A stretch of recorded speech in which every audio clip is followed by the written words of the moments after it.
Picture a retirement account sitting at $500,000 on December 31st. That number quietly determines how much money gets pulled out the next year, needed or not. Divide it by 27.4, the IRS divisor for age 73, and the answer is 18,448. Not a suggestion. A requirement. If you are holding a traditional IRA or a 401k, you already own a piece of this deadline, whether you have looked at it yet or not. The IRS has been waiting decades for that number, and at age 73, it stops waiting. This is the required minimum distribution, the RMD. And here's the thesis in one line. Everything done with a retirement account before turning 73 decides how big that forced number gets, and after 73, there is no vote left to cast. So why does one age, 73, matter so much more than 72 or 74? Because that is the year the IRS switches from patient to insistent. Miss the deadline entirely, and the penalty used to be 50% of the amount that should have come out. Lawmakers softened it, but it still sits at 25% and drops to 10% only if the mistake gets fixed within a 2-year window. Think about that for a second. A missed withdrawal can cost a quarter of that money in a single penalty on top of the taxes already owed on it. If you assumed the IRS would send a friendly reminder first, it will not. You usually find out the rule existed the same week the penalty shows up. And it is not just the penalty. Every dollar an RMD forces out of an account gets added to taxable income that year, which can push a retiree into a higher tax bracket, raise Medicare premiums through something called IRMA, and even make more of their Social Security taxable. Ignore this, and the IRS does not just take a little more. It takes more than it ever needed to from people who had no idea the clock was running. Here's what almost nobody tells you. The RMD rules are not really about age 73 at all. They are about a decision window that opens the moment someone retires and slams shut the day they turn 73. In the next few minutes, you will see exactly how the number is calculated, the trap hiding inside the IRS's own deadline rule, and the moves that shrink the bill years before it is due. Stay to the end, because the last one ties the rest together, and it changes how you should think about every retirement account you own. Whether you already take withdrawals or you are still decades away from your first one, you will want the picture before your next birthday, not after it. Let's start with the basics. It's not one thing, it's a rule that touches almost every retirement account a person owns. Just not all of them the same way. Traditional IRAs, 401ks, 403bs, and SEP or simple IRAs, all pre-tax accounts, are subject to required minimum distributions. That means the government requires a minimum withdrawal every year once the account holder hits a certain age, want it or not. Roth IRAs work differently. That money was funded with dollars already taxed once, so the IRS has no future claim on it. And Roth IRAs never require withdrawals during the owner's lifetime. As of 2024, Roth 401ks got the same treatment. No more forced withdrawals either. That distinction matters more than people realize because the account type chosen decades earlier quietly decides whether someone will be negotiating with the IRS in their 70s or not at all. So when does this start? For a long time, the answer was age 70 and a half, then it moved to 72. Under the Secure Act 2.0, it jumped again to age 73, effective from 2023 through 2032. And there's a wrinkle coming. It's scheduled to rise again to age 75 starting in 2033. The government keeps pushing the deadline back, but only by increments and only on its own schedule. Nobody gets to negotiate a personal start date. Think of a pre-tax retirement account like a garden grown for 30 years with a silent partner, standing at the fence. The account owner planted the seeds, watered it, watched it grow season after season, but the partner never disappears. They just wait, arms crossed, saying nothing. And at age 73, they finally step through the gate and say it is time to start harvesting, on their schedule, not the gardener's. Here is a light aside. A lot of people assume RMD money has to be spent. It does not. It can be reinvested in a regular taxable account, handed to a grandchild, or donated outright. The IRS does not care what happens to it once it is out. It only cares that it left the account, because that is the moment it becomes taxable income on paper. The mini payoff here is simple. Knowing an account is pre-tax means knowing it comes with a deadline attached, even when that deadline sits decades away on the calendar. The account was never fully anyone's to keep purely on their own terms. And that applies no matter how many separate pre-tax accounts someone has collected over a career, an old 401k from a first job, a rollover IRA, a SIP from a few years of freelance work.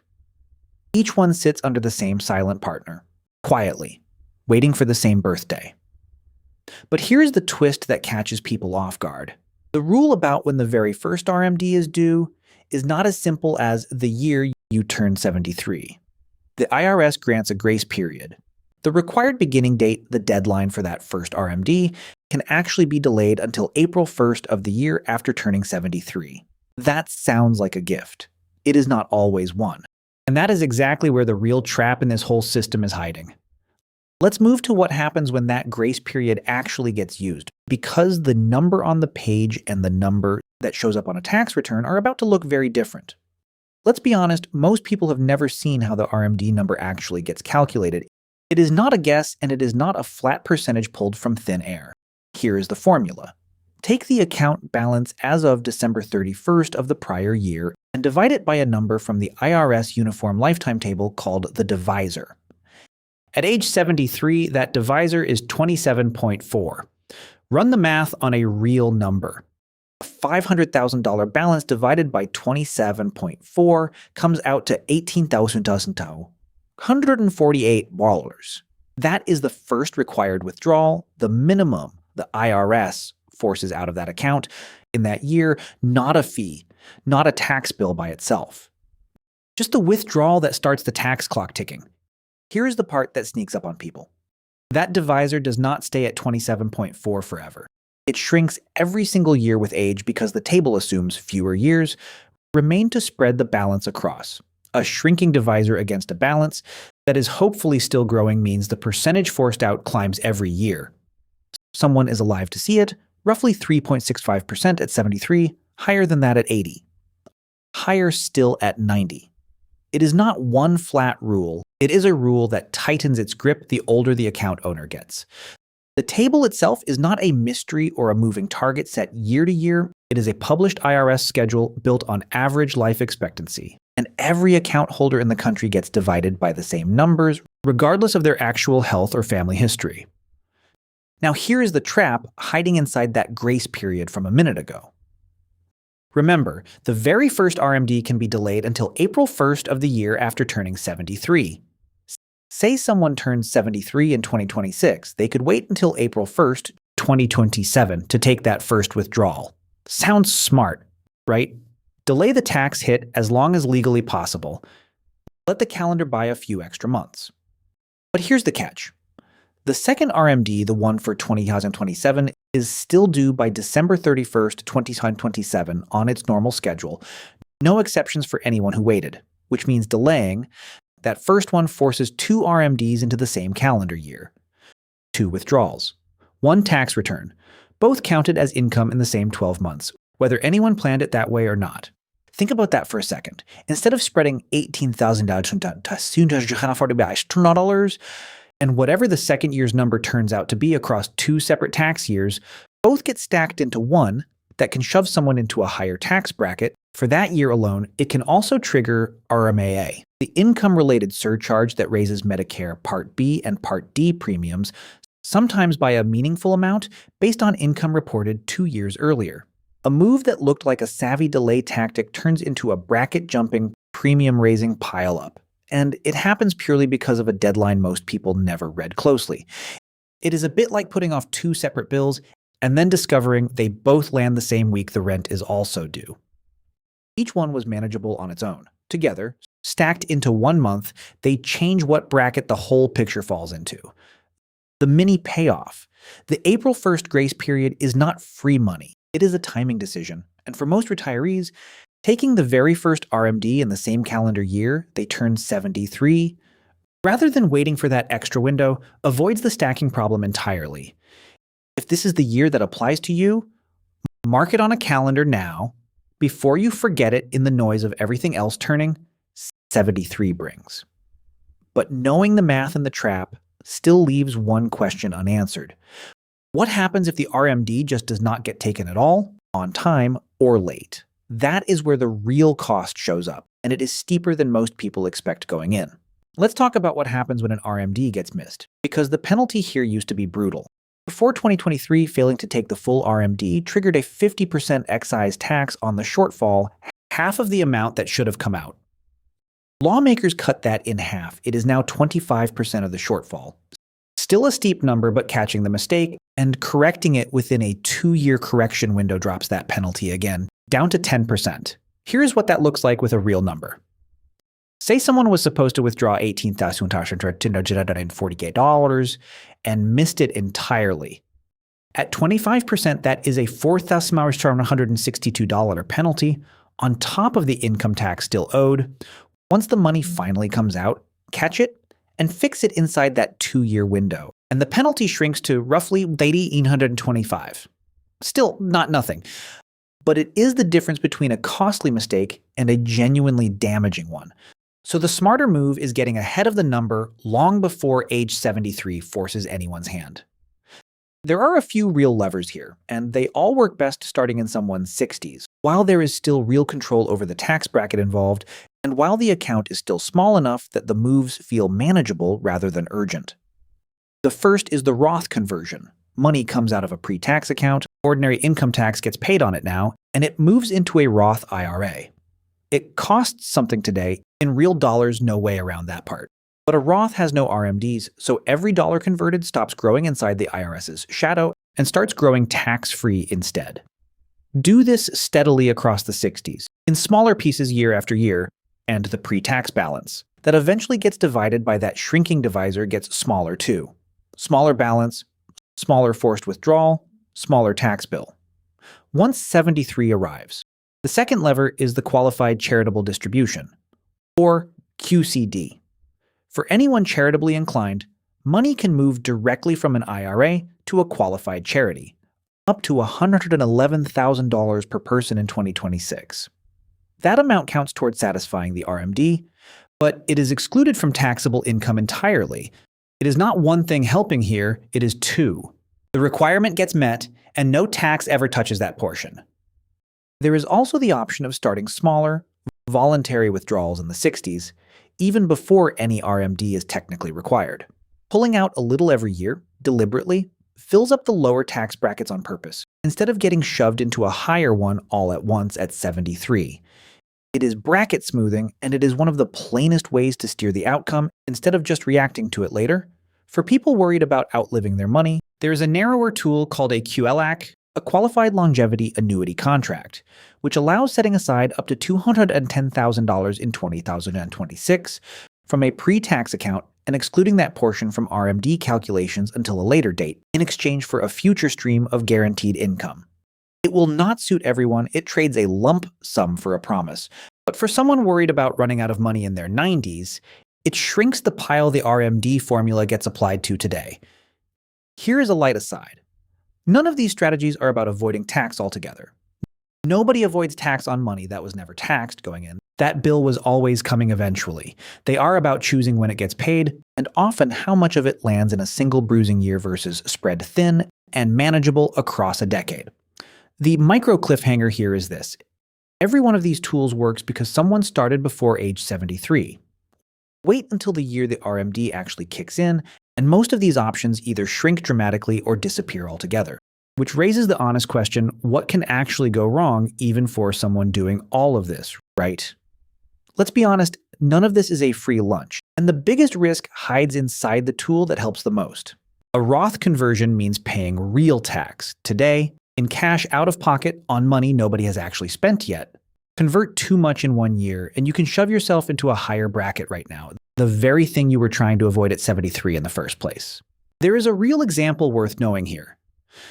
Someone converting $80,000 in a single year could cross into a higher marginal bracket for that year alone, and if they are on Medicare, that income shows up 2 years later as a higher IRMAA premium, the same surcharge the April 1st trap can trigger on its own. The fix is not converting everything at once in one enthusiastic year. It is converting in smaller, deliberate pieces across several years, watching the bracket line every single time. QCDs carry a smaller catch too. They only genuinely help if giving to charity was already part of the plan. Forcing charitable giving purely to chase a tax break is not a strategy. It is just spending real money to save less money than was spent getting there. Every one of these moves needs a real number behind it, checked against your own bracket before you touch a single account. None of this replaces sitting down once a year with an actual tax projection, because the right amount to convert or withdraw changes with income, with the market, and with whatever Congress decides to adjust next. So here is the last one. The piece that ties everything else together. All of this, the divisor, the April 1st trap, the 25% penalty, the Roth conversions, the QCDs, the bracket smoothing. It all comes back to one idea most people never say out loud. The money sitting in a pre-tax retirement account was never fully anyone's, not entirely, not on its own. Think about that for a second. Every dollar that went into a traditional IRA or 401k went in before tax touched it. The government did not take its cut then. It just agreed to wait, quietly, patiently, for a very long time. For 30, 40 years, that claim sat in the background of every statement. Never shown on any line, never subtracted from the balance on screen, but owed all the same, the whole time, without exception. The IRS has been a silent co-owner of that account from the very first contribution. Age 73 is not a punishment. It is just the year the co-owner decides it is done, waiting, and starts collecting its share on a schedule nobody else controls, at a percentage that climbs every single year the account owner is alive to watch it. Here's what almost nobody tells you. Every strategy in this video, the Roth conversion, the QCD, the smaller voluntary withdrawal in the 60s, is really the same move wearing different clothes. It is a person deciding the size and timing of the IRS's cut, instead of letting the uniform lifetime table decide it for them by default. Do nothing and the government picks the amount, picks the year, and picks it during the years the bracket is most exposed and least forgiving. Act before 73 and the choice still belongs to you. One quotable line to keep. You do not avoid the IRS's share. You only ever decide who chooses the bill, you or them. That is the real thesis behind the whole system, and it is the reason the years before 73 matter so much more than the year itself ever will. If you remember one thing from all of this, remember that silence is also a decision, and the IRS is perfectly happy to let you make it by doing nothing at all. Picture two people, both turning 65 the same year, both with just over $500,000 sitting in a traditional IRA. Marlene starts small, on purpose. Every year through her late 60s, she converts a modest slice into a Roth and sends a portion of her required amount straight to her church through a QCD. Once she is old enough to qualify, Renata does neither. She tells herself she will deal with it later, closer to 73, when there is supposedly more time to sit down and think it through properly. 8 years later, Marlene's forced withdrawals are smaller. Spread neatly across brackets she planned for years in advance, a good chunk of it already sitting tax-free inside her Roth, untouched by any future RMD at all. Renata's first RMD lands at €18,248, followed by a second one just months later because she delayed. To that April deadline without realizing what it would do, both stacked into one loud, expensive tax year with a Medicare surcharge riding along behind it. Marlene spends her extra evening at dinner with her kids. Renata spends hers on the phone with an accountant, trying to understand a letter she did not expect. Same balance, same starting age. A very different bill waiting at the end. The number sitting there each December 31st never changes on its own. What changes is who actually decided what to do about it, years before the IRS ever came asking. If someone you know is closing in on 73, send them this before the IRS sends them a bigger bill of its own. Like this, subscribe for more, and we will see you next time.